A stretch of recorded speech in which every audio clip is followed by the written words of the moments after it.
आज हम देखने की कोशिश कर रहे हैं वो ये है कि हाबिल ने भेंट चढ़ाई और परमेश्वर ने हाबिल को और उसकी भेंट को, उसकी आराधना को स्वीकार किया, परंतु कैन और उसकी भेंट को ग्रहण नहीं किया। एक बात, बहुत ही अद्भुत बात है, दोनों के सैक्रिफाइस में, दोनों के बलिदान में, दोनों की आराधना में एक खास पॉइंट था कि हाबिल की सैक्रिफाइस में, हाबिल के बलिदान में, हाबिल के वर्शिप में लहू था। लहू जो है वो आपको परमेश्वर के प्रकोप से और परमेश्वर के न्याय से बचाता है। सेकेंड लाइन, आपको ऐसे स्वभाव से बचाता है जो कि कैन के पास था। मैं इसको स्वयं पढ़ूंगा कुछ चीजों को जल्दी से। यहां लिखा है कि कैन ने भी भूमि की उपज में से कुछ भेंट ले आया और भेंट चढ़ाई, परंतु परमेश्वर ने कैन और उसकी भेंट को ग्रहण नहीं किया। भूमि की उपज, लहू नहीं है। आज परमेश्वर की आराधना में, परमेश्वर की सेवकाई में, परमेश्वर की वर्शिप में सबसे इंपॉर्टेंट चीज है कि परमेश्वर हमको ग्रहण करे। इसके लिए लहू का होना, ब्लड का होना जरूरी है प्रियो।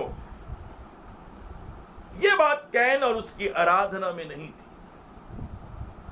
परमेश्वर के वचन में हम इसी बात को पाते हैं।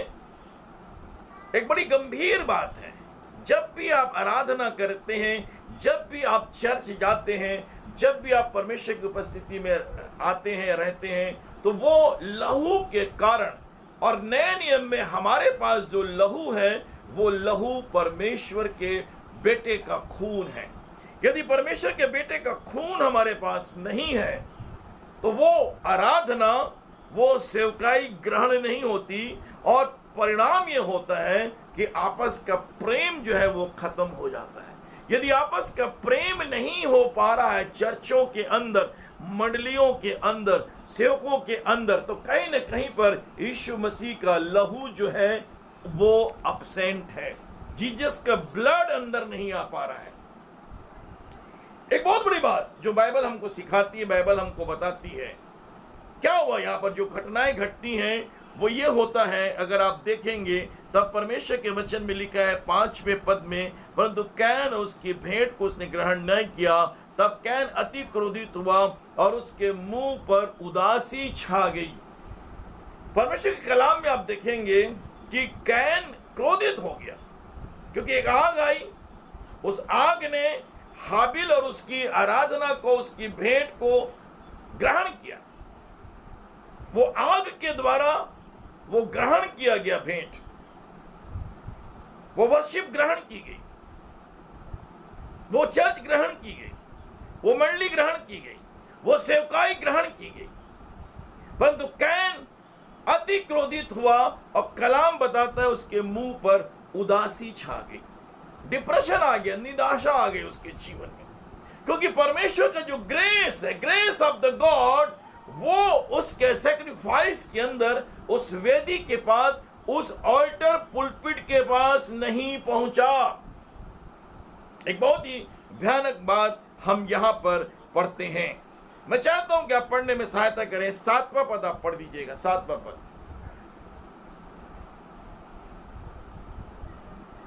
जी हाँ, यदि तू भला करे, यदि तू भला करे तो क्या तेरी भेंट ग्रहण ना की जाएगी? जी हाँ, और यदि तू भला ना करे तो पाप द्वार पर छिपा रहता है और उसकी लालसा तेरी ओर होगी और तुझे उस पर प्रभुता करनी है। जी हाँ, यहाँ पर आप देखिएगा एक बहुत ही भयानक बात लिखी है।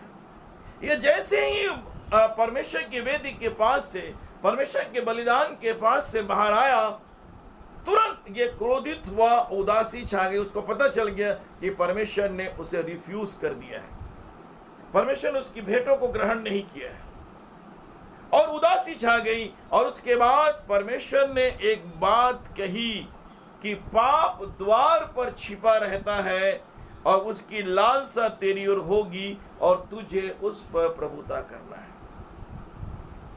एक बहुत ही भयानक बात है। मनुष्य एक बहुत बड़ी बात से चूक रहा है कि पाप का स्वभाव, पाप का जीवन, पाप का नेचर उसके इनर मोरल लाइफ के अंदर, उसके अंतःकरण में काम करते रहता है। मंडलियों और चर्चों के अंदर जो सबसे भयानक घटनाएं घट रही हैं कि यीशु का लहू गायब होते चले जा रहा है। हर चीज ऊपर है, हर चीज जो है वो ऊपर है। और कुछ चीजों को मैं मुखाग्र भी आपको बताते चले जाऊंगा। बाद में इसने अपने छोटे भाई की हत्या कर दी और परमेश्वर का श्राप इसके ऊपर आ गया और ये भगोड़ा हो गया। परमेश्वर के वचन में लिखा है, कैन सी चाल चलना, कैन सा जीवन जीना। हर चीज हम परमेश्वर के लिए कर रहे हैं, लेकिन परमेश्वर तक ये पहुंचेगा कैसे? आपको यीशु मसीह के खून की जरूरत है। ये खून आपके अंदर आना है। सारी चीजों में यीशु मसीह का खून की आने की जरूरत है। एक ब्लड जो है इसको स्वीकार करता है और वहां पर खून बहा। हाबिल ने एक भेड़ के बच्चे की चर्बी भेड़ चढ़ाई, खून बहा। और आप ध्यान से देखेंगे तो कैन ने वहां पर एक भेड़ का बच्चा नहीं चढ़ाया, तो उसने अपने भाई का खून बहा दिया। अगर आप ध्यान से पढ़ेंगे तो बाइबल में लिखा है, शाऊल नाम राजा को बोला गया कि तुम जाओ और उस देश के लोगों को मार दो, परंतु उसने उस देश के लोगों को मारा नहीं, बहुत कम लोगों को मारा, राजा को बचा दिया। परंतु बाइबल में लिखा है आगे चल के उसने 85 याजक जो परमेश्वर की सेवा करते थे उनका घात किया और उनके नगर को, गांव को, उनकी पत्नियों और बच्चों को उसने कत्ल कर दिया। एक बहुत गंभीर बात है। अगर यीशु मसीह का लहू के द्वारा हम आगे नहीं बढ़ रहे हैं, यीशु का लहू हमारे अंदर नहीं आ रहा है, तो प्रेम जो है वो खत्म होते चले जा रहा है। चर्चों में प्रेम खत्म होते चले जा रहा है, मंडलियों में प्रेम खत्म होते चले जा रहा है, और बहुत से झुंड में प्रेम खत्म होते चले जा रहा है। और अगर आप ध्यान से बहुत सी चीजों को ध्यान देंगे तो हम एक बात को महसूस करते हैं कि लोग बहुत से कलीसियाओं के लिए प्रार्थना नहीं कर रहे। लोगों की प्रार्थनाओं में अगर आप जाएंगे तो एक बहुत गंभीर बात को आप पाएंगे कि वो किसी विशेष सब्जेक्ट को लेकर प्रेयर कर रहे हैं।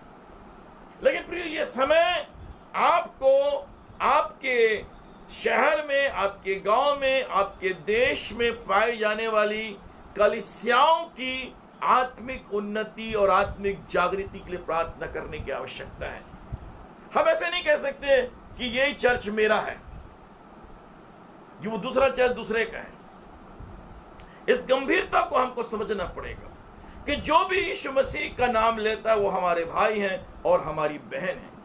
वो सीनाई के हो सकते हैं, वो पेंटिकॉस्टल हो सकते हैं, वो ब्रदरन हो सकते हैं, वो बिलीवर असेंबली के हो सकते हैं, और वो जो हैं रोमन कैथोलिक भी हो सकते हैं, वो जाति जातियों में से हो सकते हैं। लेकिन प्रियो, अभी ये समय का अगर आप ठीक से यूट्यूब में और फेसबुक में जाएंगे तो ऐसी प्रार्थनाएं गायब होती चली जा रही हैं। वो प्रेम की प्रार्थना, इसके जगह में बाइबल की बहुत गंभीर हाईली टीचिंग आ गई है, बहुत गंभीर शिक्षा आ गई है। लेकिन इस शिक्षा में अगर आप ध्यान देंगे तो आपस का प्रेम, आपस की प्रार्थना, आपस की आत्मिक जगती खत्म होगी। This is the nature of can. ये हत्या करने वाला स्वभाव है, ये हत्या करने वाला नेचर है। कोई अच्छा गाना गा रहा है, उसको आगे बढ़ने का मौका नहीं दिया जा रहा है। कोई अच्छा वक्ता है, उसको रोका जा रहा है। कोई अच्छा झुंड है, कोई अच्छा ग्रुप है जो डेवलप कर रहा है, उसको रोका जा रहा है। किसी के पास चंगाई करने का वरदान है, उसको रोका जा रहा है। कोई अच्छा एडमिनिस्ट्रेटिव है, अच्छा पास्टर है, उसको डाउन किया जा रहा है, उसको नीचे लाया जा रहा है, आत्मिक जागृति को खत्म किया जा रहा है। बाइबल में लिखा है, पवित्र आत्मा को ना बुझाओ, पवित्र आत्मा का गला मत घोटो। वहां पर बाइबल में साफ लिखा है। प्रियो, आप जैसे मेरे अपने लोग हैं, मैं आप सबके लिए दुआ करता हूं। अभी बीच में मुझको पास्टर थॉमस मेढ़ा जी हैं, और वहीं पास के हैं, कोठारा गांव के हैं, वो बुजाबारा के। उन्हें रतलाम से मुझे निमंत्रण दिया कि ब्रदर आप आइए।